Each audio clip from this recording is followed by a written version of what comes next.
And I think that he can be fixed, and I think that the damage that has been done is primarily on the coach, not Carson Wentz. That's where Max and I disagree. You don't play. What is your job as a coach? To figure out a way to get to him and coach him. That's your job. I understand that Carson Wentz has been absolutely awful. You complete 58% of your passes. You've got 16 touchdowns and a league-leading 15 interceptions on the season. And you know, you holding the ball in the pocket. You've been sacked about 46 times and all of this other stuff. Because you're holding the ball so damn much, he's been awful. His throws are off. We get it. I understand it. But how did this happen? Once upon a time, while playing for the same coach, Carson Wentz was approaching greatness. He was a top 2 candidate for league MVP. What the hell happened? And whatever it is that happened, how is that not on your watch as Coach Peterson? How? I don't understand how we could do that. We could look at Roseman, and we can say Howie Roseman should have got, the DK Metcalfs and the A.J. Browns of the world, got the brother some help. Deshaun Jackson was supposed to be there. He's been injury-prone since he's arrived there. We got all of that. Can't be helped. I got that. Nelson Aguilar is looking good in a Raiders uniform. Should have caught the winning touchdown against the Jets instead of Ruggs, by the way, because he was open, but Derek Carr overthrew him on the very, very play before that game-winning touchdown for the Raiders against the Jets. We understand what he was supposed to do. We expected more from Alshon Jeffrey. Zach Ertz has been hurt. Goddard's back. They should be running the football more. They should be utilizing their running game more. There's a lot of questions. And I'm saying, I got to look at the coach, too. I'm not absolving Carson Wentz. Yeah, well, look. Stretch of the imagination. But I got to look at the coach. I got to look at him. What's your job? Look, this is ridiculous. I can't believe, Stephen A., you have joined essentially the apologists. Look, you're clearly saying Wentz has regressed. I get that at this point. I get that. But it's ridiculous to blame this on anybody but Wentz. Look, Peterson's got to go. I made that clear. The play calls, he's got to go. Roseman's got to go. You're saving your second-round pick. You don't want to trade for DeAndre Hopkins. Oh, you're going to trade up for a better receiver, maybe a CD Lamb. No, you're using that to replace Wentz? Okay. Peterson, you don't want to use your running backs at all. You have the 4th best run blocking in the league on the line. You have a stud back and a nice change of pace guy. You don't want to use him at all. But you know why he doesn't want to use him at all? The same coach who couldn't choose his own staff. The same coach whose quarterbacks got him shook because the quarterbacks got a direct line to the owner, it seems to me, Stephen A. And the reporting was a couple of years ago got the whole locker room shook because Wentz could get you out of there, right? How can you blame the coach and the GM who won a Super Bowl? Wentz was playing really well that year, so obviously it can work with that coach and GM, right? And by the way, they didn't win it with Wentz. Wentz helped them get in that position. It was Foles. It was Foles who brought the team alive the next year when they went to the playoffs. So you can't blame this. You can get rid of everyone. This is on Wentz. Stephen A., Wentz has regressed. His enablers, the guys who gave him affirmation in the press on the team, maybe the owner, that's the problem. He hasn't worked on the things. I was sounding the alarm after every win that people were lauding at the end of last year. I was sounding the Wentz alarm. This is why. He is unfixable. He will never be a great quarterback. You can't trick him. But this is what you can do. You can start Jalen Hurts for the rest of the season. Not because it gives you the best chance to win. Not because you're trying to teach Carson Wentz anything or hold him accountable. I said do that a month ago. That ship has sailed. Because you got to find out if Hurts can be your quarterback or if you have to draft a quarterback with your top 5 or 6 I want to chime in and ask you a question. Because I don't really care about all of those points that you made. I care about one thing you said and one thing only. You talked about Peterson not having the cachet or the latitude to pick his own coaching staff. Were you blaming him for the Eagles for that when he went 13-3 and won the damn Super Bowl? Stephen, who did you win the Super Bowl? In other words, it wasn't an issue then.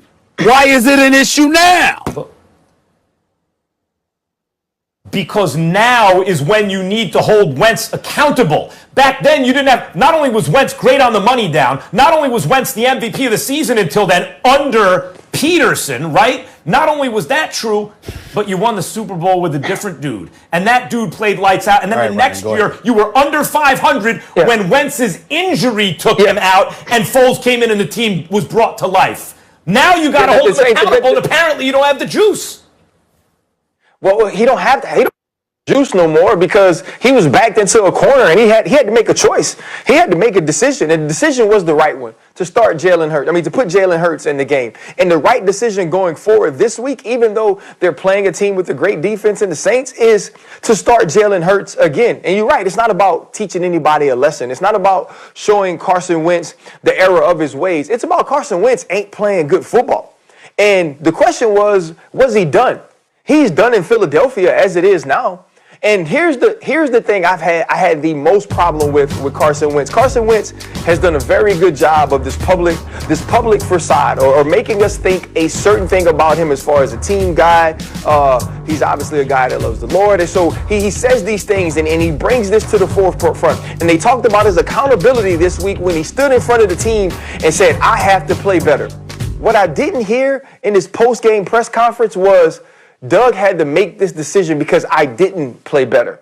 I was playing bad again today, so Doug had to do what was best for the team. We didn't get any of those things. We got, it's frustrating because, as a competitor and our team lost today, like that's really what it came down to. No, you broke it, Carson Wentz.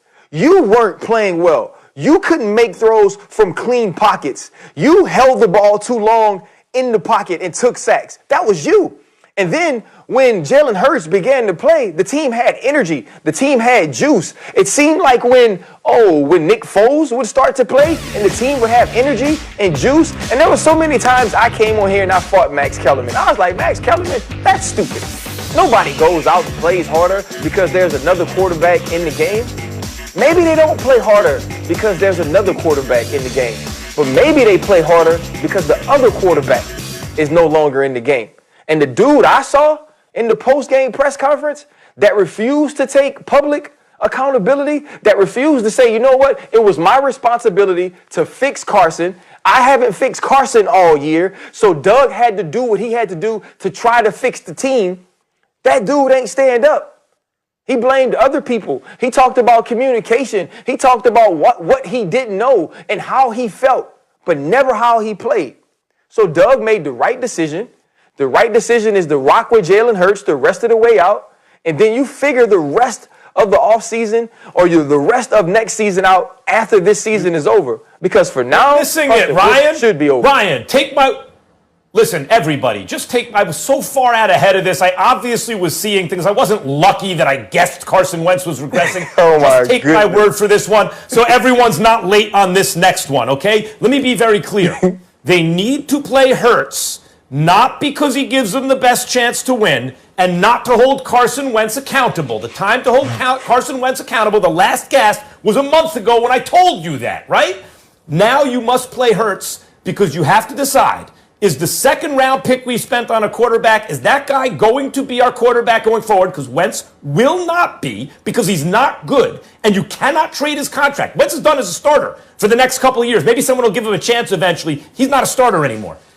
Or do you have to draft a quarterback? They're going to have a high draft pick. That's what they need to figure out right now. Not tomorrow, not a week from now. Right now. You start playing your quarterback and you find out about him. Max, first of all, let's understand something here. And it's very, very important that you grasp this reality. We don't have to worry about being wrong when we're on the air with you because all we have to do is say oops and move on like we never said anything. That's all we have to do. Hey, say oops, get you out of it. And move on. Oops, get you out of it. And move on. 5 seconds. Done. Say oops. Nothing scary about that. So again, if we end up wrong, Ryan, oops. So let me hear you do it. To the Cowboys. Can we move on to Green Bay? Can we move on to Pittsburgh, Kansas City, whatever? Oops. Fine. Let me hear you do it. Are you saying oops? Are you saying oops? That's fine. You can say oops. You saying oops on Wentz? I don't recall saying that Wentz was playing good. All I said was that he's not the sole person to blame. I hold Peterson and Roseman accountable for that. You are the coach. Coach him. I don't believe that it's all the demise of Carson Wentz is about purely Carson Wentz. I don't believe it. Now, if he never had those skills, Max, you have a point. But to be here and to literally fall off the map in 2 years, I think coaching has something to do with that. That's all I'm saying. No, Stephen A. He believed his press clippings, and the press clippings were incorrect. I tried to correct the record, but no one was trying to hear it back then. What is Peterson supposed Max, to do? according to you, the press clippings were bad. The press clippings was bad more than a year ago. It's not just this year. Last year he was being criticized. Right. The press clippings I was trying to give him, everyone else was telling me how great he was. Thank God for Max Kellerman. Here's the point. Here's the point. What was Peterson supposed to do when Carson Wentz would make bad decision after bad decision? You knew it would be a point of emphasis, and then on third down, he would put his eyes down, he'd take the sack, or he'd force the ball. You know, like, what was he supposed to do? Can someone actually answer the question you asked? Go ahead. Run the damn ball more. Yeah. Very simple. I agree with that. Run the ball more. Stephen A., I think Peterson was scared to do it because he was trying to get Carson Wentz right. Because as you've pointed out, I think he thinks his job is dependent on getting Carson Wentz right. Okay. Yeah, but even with that, getting him right is about getting the run game going. And Carson Wentz sabotaged himself. Like, we can blame Doug Peterson as much as we want, and play calling has to help. But the simple individual play of Carson Wentz was below the line. And, we have to recognize that. Yeah, but you need to recognize Max Kellerman, Ryan, and thank him because he's always a step ahead for all of us, always educating us. Thank you, Max. Always